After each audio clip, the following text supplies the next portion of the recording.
오늘 욥기서 42장 10절에서 17절까지의 말씀을 중심으로 실패가 다 실패는 아닙니다 라는 제목으로 함께 말씀의 은혜를 나누시겠습니다.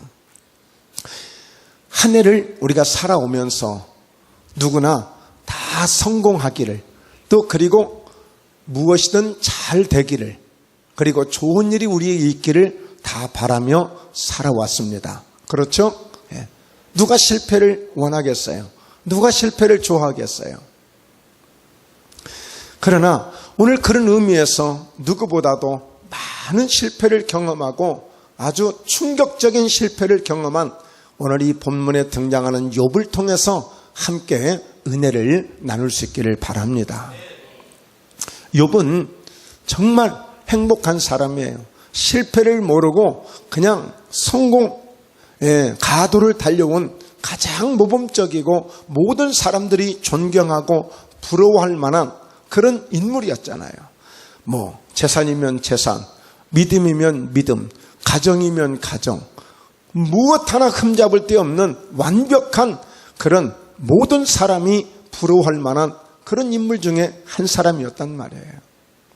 그랬던 그 욥에게 정말 감당할 수 없는 실패의 파도가 밀려온 것입니다. 그의 10명의 자녀들이 한순간에 생명을 빼앗겨버리고, 나아가서 본인은 본인대로 질병이 다가와서 머리에서 발끝까지 귀화장 조각이 아니면 견딜 수 없을 정도로 온몸을 긁어야 되고 온몸의 통증을 이겨야 되는 그 아픔 속에서, 그리고 그의 아내마저 그냥 차라리 나 같으면 그냥 코 박고 죽겠다. 그래, 하나님 그렇게 한번 잘 섬겨봐라. 아예 그냥 저주를 하고 그의 아내도 떠나가 버리고 말았어요. 그 많던 재산들이 한순간에 다 먼지 티끌 날아가듯이 다 날아가 버리고, 이제 남은 것은 겨우 그냥 숨쉬고 있는 생명밖에 없는 거예요. 무엇 하나 내세울 수 없는, 완벽하게 실패를 해도 이렇게까지 실패할 사람이 있겠나 싶을 정도로 그런 실패를 지금 처절하게 지금 경험하고 있는 것입니다. 그런데 오늘 우리가 함께 이 말씀을 읽었듯이 그의 말년에 하나님이 다시 그 실패를 통하여 성공으로 바꿔주시는 위대한 결론이 있다는 사실에 우리는 그곳에 우리의 시선을 집중하고 우리의 귀를 집중하고 오늘 우리의 마음을 하나님께 집중해야 될 줄로 믿습니다. 할렐루야. 자, 큰 소리로 외쳐봅니다. 실패가 다 실패는 아니더라. 할렐루야. 우리 모두가 다 고백할 수 있기를 주의 이름으로 축원합니다. 여러분, 우리가 살면서 실패 안 해보신 분이 있어요? 가끔 우리 권사님들이나 집사님들이 자전거를 타시는데 그 한 번도 실패 안 해보고 그 자전거를 이렇게 잘 탈 수 있나요? 저도 자전거를 배우면서 여러 번 실패했습니다. 운전면허를 따면서도 한 번씩 실패를 해봤고, 실패한 것이 한두 가지가 아니에요. 보면 자전거를 배우다가 자전거를 타다가 좋다고 가다가 저수지 속에까지 들어가 봤어요. 뻔히 알면서도 그게 안 되는 거야. 핸들을 이렇게 꺾어야 되는데 그걸 못 꺾는 거야. 자, 이렇게 저렇게 우리는 이런저런 수많은 실패들을 경험하게 되는데 오늘 실패를 두려워하지 말고 말씀을 통해서 오늘 은혜를 받기를 주의 이름으로 축원합니다. 첫 번째, 오늘 욥과 세 친구들을 볼 수 있습니다. 여러분, 지금 욥이 이런 엄청난 실패를 당하고 고통을 당하게 된 거예요. 자, 욥기서 성경을 보면 거기가 이 욥의 고난에 대해서 나오거든요. 그 얘기는 뭐예요? 욥의 실패를 얘기하고 있는 거예요. 그리고 거의 한 30장이 넘는 그렇게 많은 장을 이 세 친구들하고 논쟁하는 것으로 욥기서는 그렇게 전개가 돼요. 그러니까 이 세 친구들이 와서 말하자면 위로하러 온 거예요. 좀 욥에게 좀 격려를 주려고 온 거예요.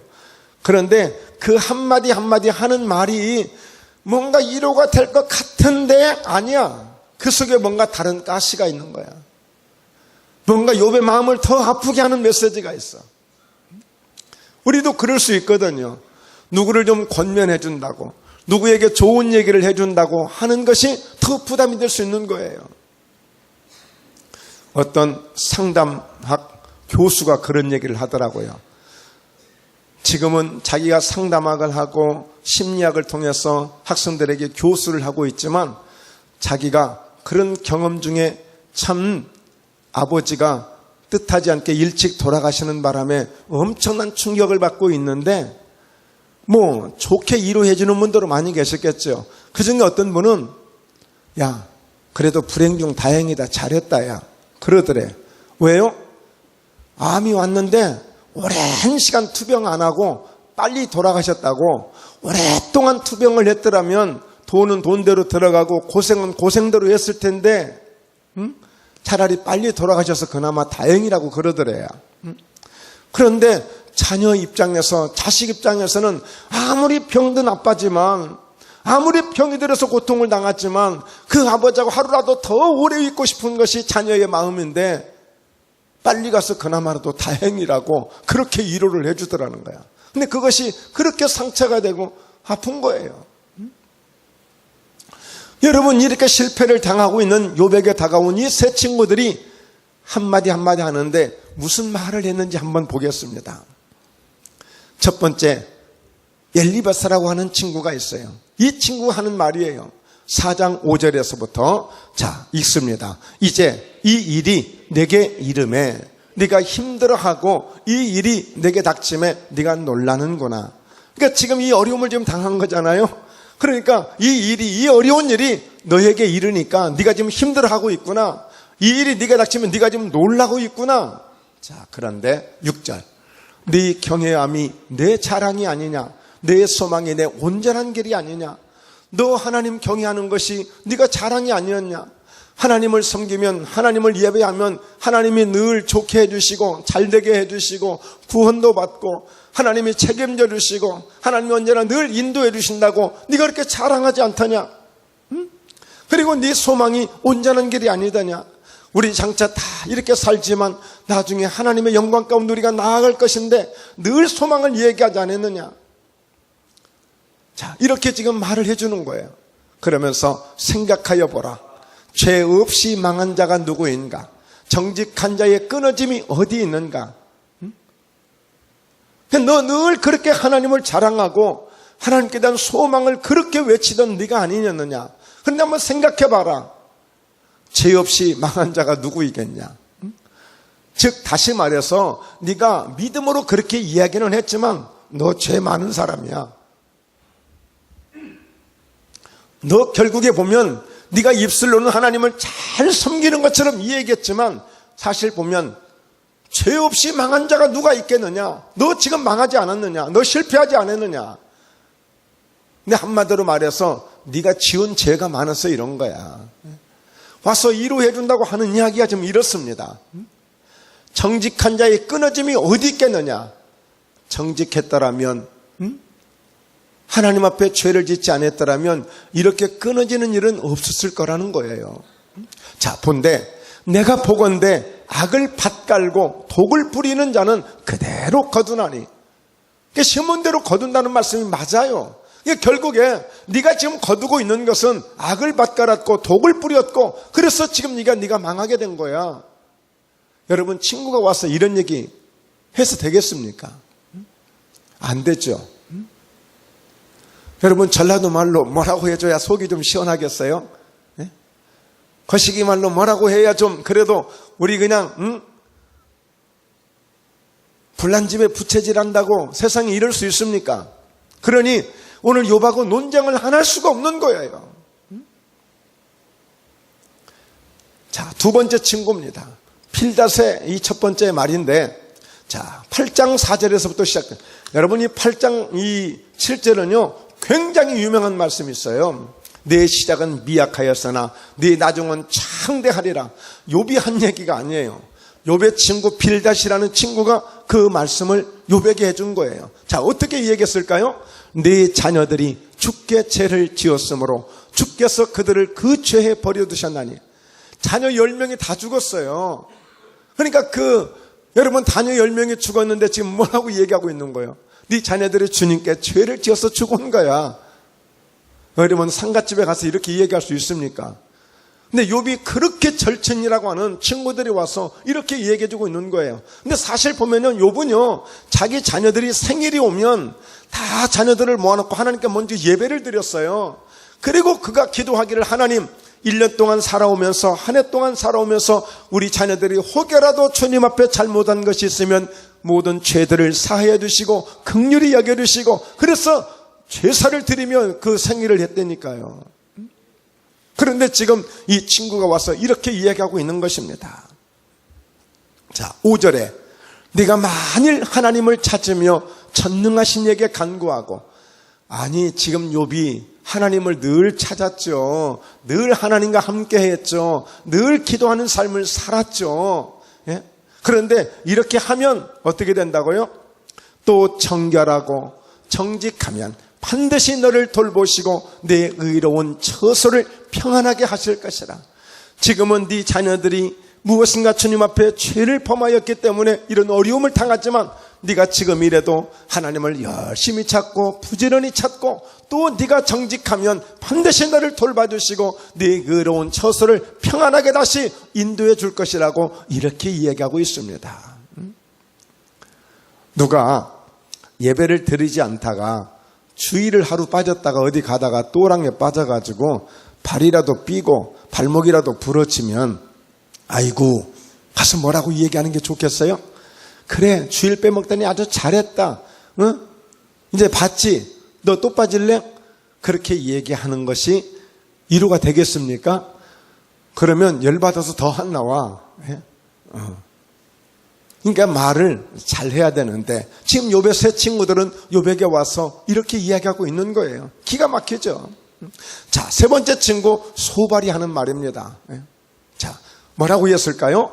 자, 11장 11절에 하나님은 허망한 사람을 아시나니 악한 일은 상관하지 않으시는 듯하나 다 보시느니라. 하나님은 허망한 사람들을 아신다는 거예요. 악한 일은 상관하지 않으시는 듯 하지만 다 보신다. 이 얘기는 뭐예요? 지금 욥에 대해서 결국에 네가 이렇게 어려움을 당한 것은 네가 무엇인가 악한 일을 했다는 거예요.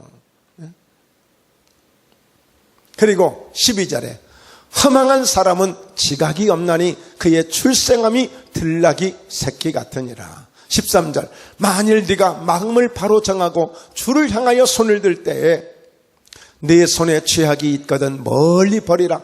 불의가 내 장막에 있지 못하게 하라. 그러니까 이 세 번째 친구도 결국에 하는 얘기가 그 얘기예요. 네가 악한 일을 했어. 네가 무엇인가 지금 죄가 많은 거야. 네가 그것을 버려야 돼. 그래 하나님이 너를 도와줄 수 있어. 그래야 하나님이 너를 지켜줄 수가 있어. 와서 이렇게 지금 얘기하는 거예요. 자, 이것은 결국에 뭐냐면 오늘 이 세 친구들까지도 욥이 얼마나 하나님 앞에 실패했는가를, 얼마나 그의 삶이, 그의 인생이 지금 망해 있는가를 보여주는 이해가 되는 것입니다. 제가 섭섭했던 일이 하나 있었어요. 목포에 막 오기 전에 그때 청주를 찾아온 정말 제 2년 후배인데 나이는 저보다 2살이 더 많으신 분이에요. 근데 제가 굉장히 가까이서, 그분은 수원에서 목회를 지금도 하고 계시고 또 저는 바로 그 인근에 있는 그 의왕시라는 데서 목회를 하고 있는데, 알게 모르게 그래도 제가 늘 가까이서 상당히 그분에게 나름대로 배려를 많이 베풀었어요. 근데 이제 그분은 무심코 한 얘기예요. 뭐 절대 악의적으로 한 얘기는 아니에요. 그런데 제 어려운 형편 가운데, 제 사정 가운데 같이 한번 만날 일이 있어서 제가 막 목포에 오기 전에 몇 달 전에 청주에 있을 때 한번 오셨어요. 근데 그분이 와서 하는 얘기가 그거예요. 천하의 김택수가 이렇게 돼버렸단가, 다 그러더라고. 천하의 김택수가 이렇게 돼버렸단가, 이렇게 얘기하는 거예요. 근데 그분은 나름대로 뭐 큰 목회는 아니지만 별 어려움 없이 잘 하고 있어요. 그분이 교회를 시작할 때도 제가 성도들을 데리고 가서 전도를 해주고 그 교회를 시작하는 그 교회의 봉사를 저희들이 하면서 늘 그런 유대관계를 맺으면서 그런 관계 가운데 지냈던 분이에요. 그러니까 이제 저를 너무나도 잘 알죠. 저희가 먼저 성전을 건축하니까 자기도 그렇게 기도했다고 그래요. 아니, 하나님, 김택수 목사가 성전을 건축했는데 왜 나는 못합니까? 나도 하게 해주세요. 그렇게 해서 성전을 건축하신 분이에요. 그러니까 현아의 김택수가 이렇게 돼버렸단가. 얼마나 보기에 안쓰럽고 불쌍하면 그런 얘기를 했겠습니까? 그 뒤로 제가 전화 잘 안 합니다, 이제. 여러분, 욥의 새 친구들이 와서 지금 이렇게 얘기하는 거예요. 자, 두 번째 보죠. 자, 그런데 하나님은 어떻게 평가를 하시냐고요. 사람들은 다 망했다고 얘기하고 친구들까지도 망했다고 하고 모든 사람들이 나를 조롱하고 나를 비웃지만 그러나 하나님이 보실 때 하나님은 어떻게 평가하느냐, 이게 중요하다는 거예요. 자, 우리 한번 고백합니다. 하나님의 평가가 그것이 중요한 것입니다. 네. 자, 어떻게 평가했는가 보시죠. 오늘 우리가 말씀을 10절부터 읽었는데 그 앞에 7절부터예요. 자, 어떻게 하나님 말씀하셨는지 같이 한번 읽어보죠. 여호와께서 욥에게 이 말씀을 하신 후에 여호와께서 대만 사람 엘리바스에게 이르시되 내가 너와 네 두 친구에게 노하나니 이는 너희가 나를 가리켜 말한 것이 내 종 욥의 말같이 옳지 못함입니다. 지금 엘리바스와 빌닷과 소발이라고 하는 그 친구잖아요. 그들이 지금 한 이야기들이 그것을 듣고 하나님은 말씀하기를 내가 너희들한테 노한다 그랬어요. 화가 난다 그랬어요.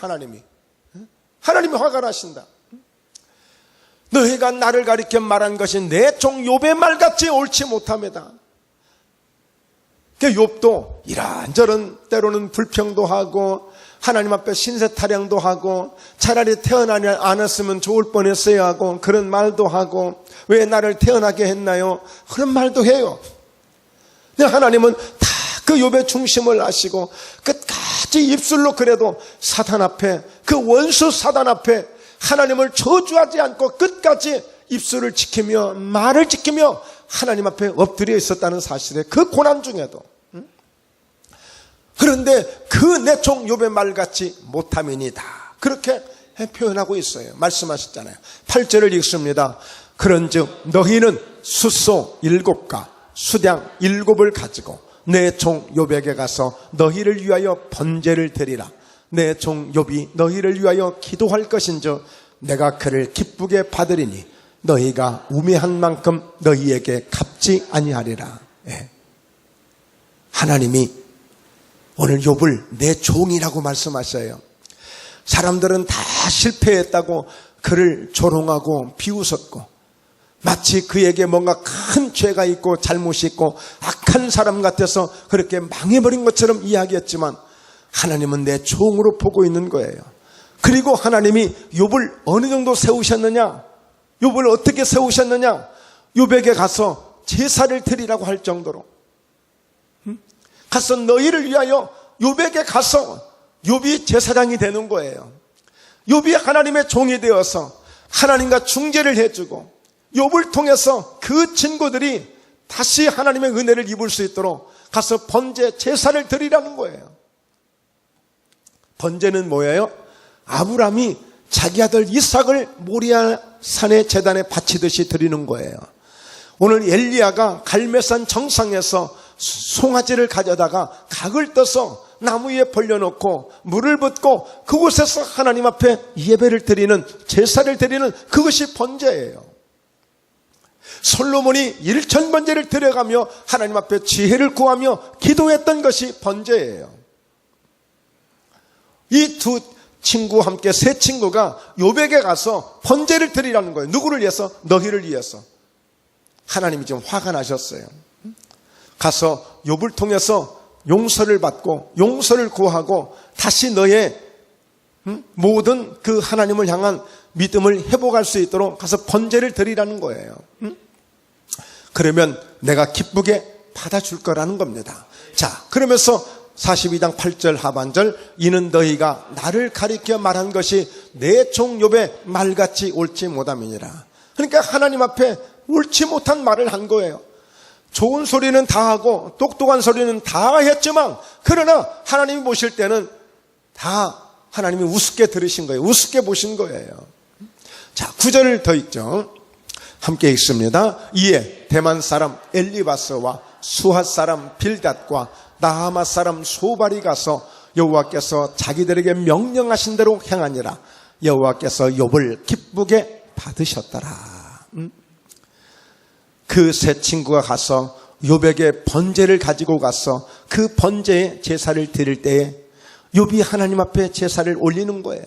그때 하나님이 그 욥이 드리는 그 제사를 기뻐 받으시고, 그리고 나가서 그 욥의 세 친구들의 그 모든 그 하나님을 향한 잘못된 것들이 용서되는 그런 은혜의 시간이 되어진 것입니다. 오늘 여러분, 이 예배는 이렇게 중요한 것입니다. 우리가 세상 가운데서 어떤 문제가 있든지, 우리 마음에 그 어떤 짐들이 있든지 주님의 십자가 앞에 나오면, 하나님의 보좌 앞에 나오면 이 은혜가 항상 있다는 사실을 우리가 아멘으로 받으시길 바랍니다. 할렐루야. 이게 하나님의 은혜인 거예요. 비록 어젯밤에 노래방을 갔다 왔을지라도, 어젯밤에 한바탕 전쟁을 한번 치렀을지라도, 오늘 아침에 나오시면서 얘들한테 이놈아 그렇게밖에 못 살 거면 차라리 가서 죽어라, 설사 그렇게 잘못했을지라도 주님 앞에 나와서 또 예배하고 오늘 주의 보혈로 용서함을 받고 구원의 은혜를 받는 이런 은혜가 있기를 주의 이름으로 축원합니다. 자, 그래서 여러분, 예수님께서 하신 말씀이 있어요. 예수님께서 서기관들과 바리새인들에게 이런 말씀을 하거든요. 지금 이 서기관들과 바리새인들은 누굽니까? 성경을 연구하는 사람들이에요. 율법을 연구하는 사람들이고 율법대로 살려고 하는 사람들이고, 누구보다도 가장 자기들이 믿음이 좋다고 생각하는 사람들이에요. 아주 우월감을 가지고 있는 종교주의자들이에요. 자, 그들이 모세 자리에 앉아 있는 거예요. 이 얘기는 뭐예요? 모세를 통해 하나님의 율법을 주셨는데 딱 모세처럼 지금 행동하고 있는 거예요. 자기들이 마치 가장 율법을 잘 지키고 율법을 가장 잘 알고 있고 마치 율법을 자기들이 만든 것처럼 이렇게 그 자리에 앉아 있는 거예요. 그러니 서기관과 바리새인들이 예수님 보실 때 얼마나 거만하고 교만했는지 알 수가 없습니다. 자, 23장 3절, 그러므로 무엇이든지 그들이 말하는 바는 행하고 지키되 그들이 하는 행위는 본받지 말라. 그들은 말만 하고 행하지 아니하며. 그러니까 이 서기관과 바리새인들은 늘 그 율법을 가르치는 사람, 그 율법을 연구하는 사람, 그 율법대로 산다고 자신만만해하는 사람들. 그런데 보니까 예수님이 보실 때는 아니야. 오늘 이 욥의 세 친구들도 자신들이 볼 때는 최고의 믿음의 사람들이고 지금 별일 없으니까 자기가 성공한 것처럼 이야기하지만, 그러나 하나님이 보실 때는 욥이 실패한 것이 아니라 그들이 실패하고 있고, 그들이 다시 욥에게 나와서 번제로 제사를 드리지 않으면 그들의 영혼, 그들의 영적인 상태는 실패의 상태로 하나님의 진노하심 속에서 구원을 못 받는 그런 실패자들이란 말이에요. 우리 육신의 눈으로 볼 때에 아직 별 탈 없으니까 그것으로 우리 인생의 성공을 가늠할 수 있는 것이 아니라는 거예요, 하나님 보실 때는. 그러니까 바리새인과 이 서기관들, 그들이 하는 말들은 기가 막히다. 왜? 원론대로 이야기하는 말들이에요. 원칙대로 하는 이야기들이에요. 그러니까 그들의 말은 정말 정답이야. 그러니까 그들의 말은 지켜서 한번 행해라. 그러면 참 좋다. 근데 그렇게 말은 하면서 행동을 안 하는 그들의 행동은 절대 본받지 말라는 거예요.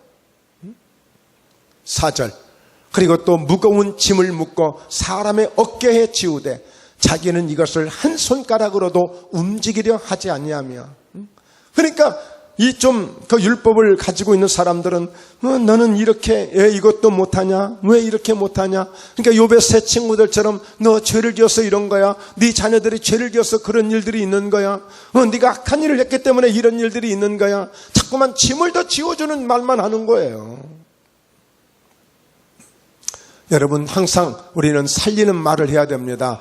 할렐루야. 살리는 말을 해야 돼요. 살리는 말. 더 짐을 주는 말을 해서 안 돼요. 더 아픔을 주는 말을 해서 안 돼요. 그저 살리는 말을 해줘야 돼요. 세 번째는 욥의 기도입니다. 자, 어떻게 말씀했죠, 하나님이?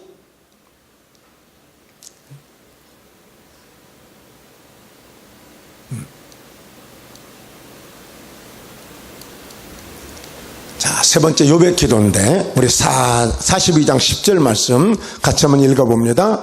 욥이 그의 친구들을 위하여 기도할 때 여호와께서 욥의 곤경을 돌이키시고 여호와께서 욥에게 이전 모든 소유보다 갑절이나 주신지라. 그러니까 지금 욥에게 와서 번제를 드리고 욥을 통해서 하나님 앞에 제사를 드림으로 그 욥의 모든 세 친구들의 그 허물들을 하나님이 다 덮어주신 거예요. 그리고 욥이 그렇게 세 친구들을 위해서 기도할 때에 욥의 곤경도 돌이켜 주셨고 또 욥에게는 이전 모든 소유보다 갑절이나 더 주셨다는 사실이에요. 오늘 이 욥의 기도를 보면서 여러분, 비록 나에게 조롱을 했고 나를 핍박했고 나를 업신여겼던, 나를 실패자라고, 나를 망한 사람이라고 나를 몰아붙였지만 오히려 하나님의 믿음을 가지고 하나님에 대한 사랑을 가지고 그들을 축복해 줄 때에 오늘 누가 복을 받습니까? 누구에게 지금 복이 임한 것입니까? 오늘 여러분 이 욥의 기도를 오늘 가져가시기를 바랍니다. 욥의 기도를 가져가세요. 하나님이 기뻐하시는 기도 가운데 이 욥의 기도예요. 그들을 위해서 기도해 준 겁니다. 친구들을 위해서 기도할 때, 친구들을 위해서. 그래서 저는 이 말씀을 보면서 와, 이렇게 기도가 이렇게 소중한 것을 다시 한 번 더 발견하게 됩니다.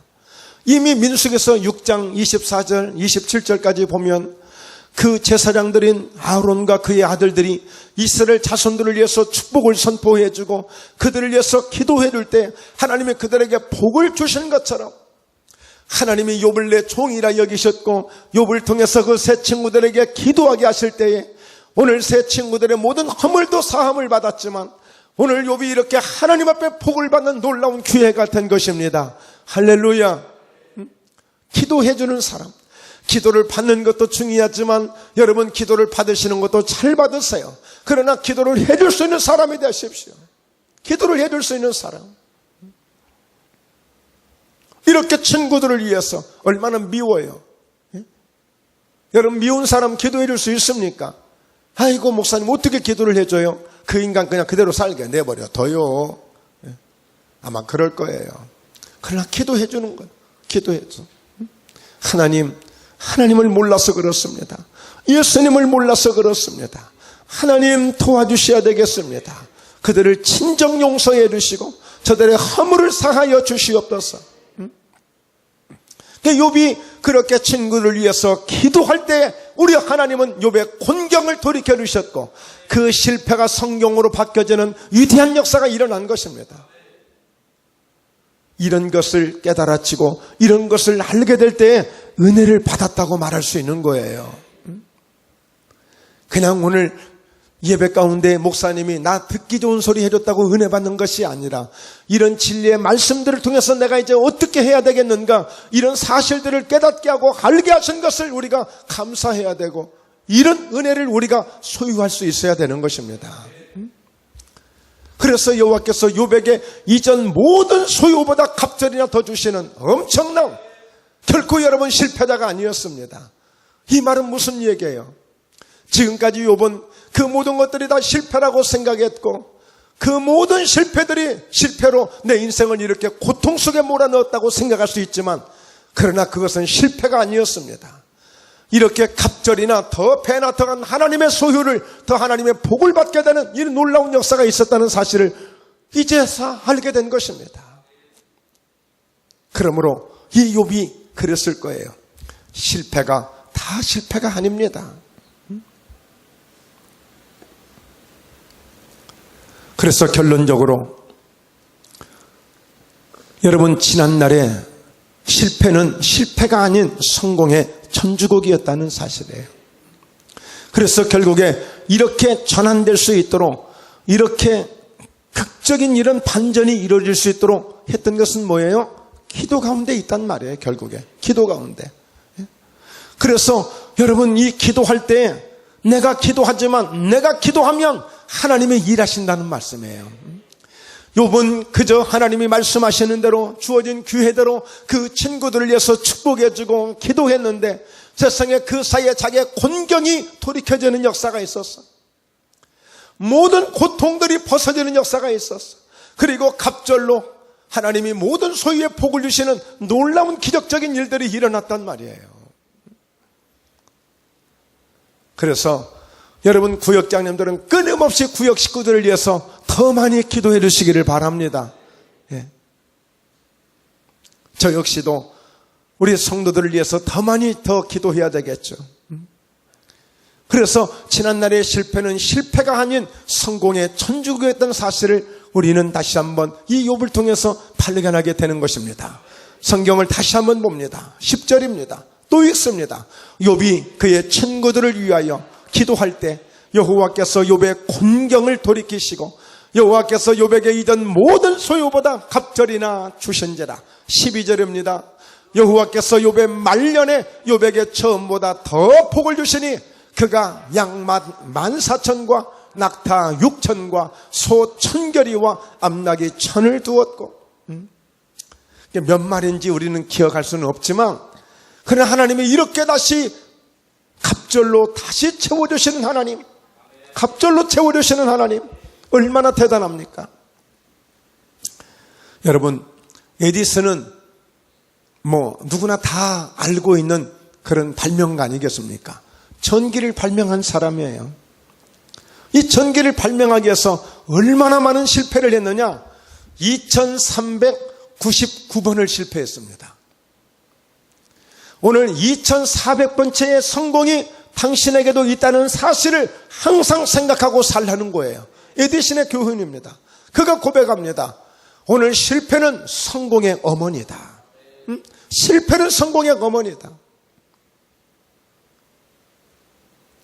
자, 그래서 오늘 한 번은 이 전기를 어떻게 이 빛을 내게 할 것인가 연구를 하기 위해서 많은 소재들을 가져다가 90가지의 소재를 가져다가 이 전기를 이게 빛을 이게 나게 하려고 이게 연구를 하는데 90가지의 소재를 가져왔는데도 실패를 하니까 옆에 있는 조수가 와서 아이고 선생님 더 이상 안 되겠습니다. 그만 포기하시죠.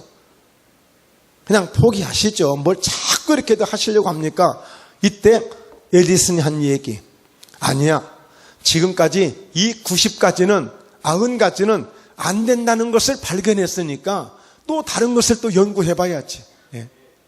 그러니까 이 조수는 90가지나 했는데 안 됐기 때문에 90가지나 90번이나 실패를 했기 때문에 이제는 안 될 것 같습니다. 포기하자고 했고, 에디슨은 지금까지 이 연구한 90가지는 안 된다는 것을 이제 우리가 알게 됐으니까 다시 새로운 것을 우리가 또 해야지. 그렇게 한 거예요. 이해가 되시죠? 네. 오늘 여러분 주보 뒷면에 보면 마침 또 이렇게 에디슨에 대한 이야기가 함께 포드 자동차를 만든 그 아주 유명한 유인의 이야기를 간단하게 올렸습니다. 꼭 읽어보세요. 그러니까 2399번을 실패했어. 얼마나 실패를 많이 했던지 그 실험 가운데 실패한 이 쓰레기를 쌓아보니까 2층 집 정도 되는 그런 엄청난 쓰레기를 쌓아놓은 거야. 2층 집 정도 되는 그런 쓰레기가 얼마나 연구를 하고 또 연구를 했는지. 그래서 그분 덕에 이렇게 전기를 우리가 공급받고 있는 것입니다. 지금은 계속 발전이 되면서 LED라는 전기로 이제 더 밝게 더 오랜 수명을 계속 이렇게 사용할 수 있도록 계속 발전이 되어가고 있는데, 여러분 그렇습니다. 이렇게 그 어떤 실패를 통해서 오늘 성경 속에도 보면 수많은 인물들이 그냥 거저된 사람들이 없어요. 다 몇 번이고 실패를 거듭하면서 그 실패 속에서 예수님을 만나서 오늘 예수님을 통해서 위대한 성공을 가져오는 많은 그런 믿음의 사람들을 발견하게 됩니다. 오늘 실패를 두려워하지 마십시오. 실패는 이 성공을 만들어가는 하나의 디딤돌에 불과한 것이다. 오늘 이 실패는 성공을 만들어가는 하나의 과정에 불과한 것이다. 그러므로 실패가 끝이 아니다. 실패가 끝이 아닙니다. 이번에 보니까 수능 이번에 대입 수능을 이번에 얼마 전에 발표했잖아요. 예. 만점 맞은 학생들이, 그러니까 지금 현재 3학년들, 현재 재학생들도 있지만, 그러나 이미 지난 한 번 실패를 경험했던 학생들 중에 만점을 맞은 학생들도 같이 많아요.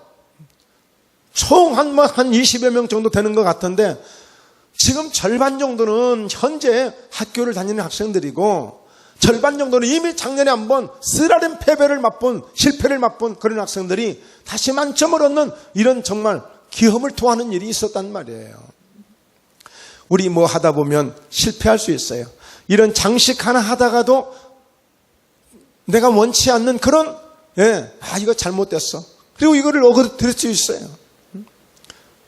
여러분, 예레미야 17장에 보면, 18장에 보면 그 토기장의 비유가 나오지 않아요? 그 토기장이가 그릇을 만들다가 마음에 안 들면 그냥 손에서 파상시켜 깨트려버린다잖아요. 다 성공하는 거 아니에요. 실패할 수 있는 거예요. 그러나 오늘 우리의 인생을 한번 돌이켜보자고요. 그 실패가 아닐 수 있다.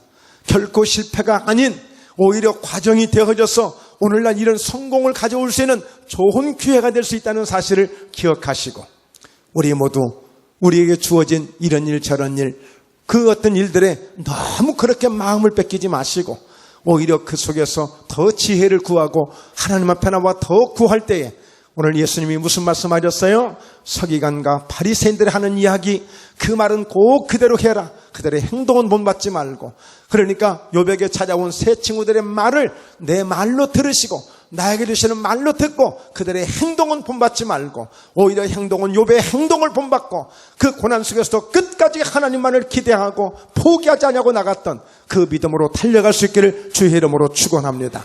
마지막 이 말씀 마치고 소개하고 마치겠습니다. 눈물을 흘리며 씨를 뿌리는 자는 기쁨으로 거두리로다. 자, 그래서 어떻게 해요? 울며 씨를 뿌리는 나가는 자는 반드시 기쁨으로 그 곡식단을 가지고 돌아오리로다. 이게 하나님이 약속하신 말씀이에요. 하나님이 약속하신 말씀.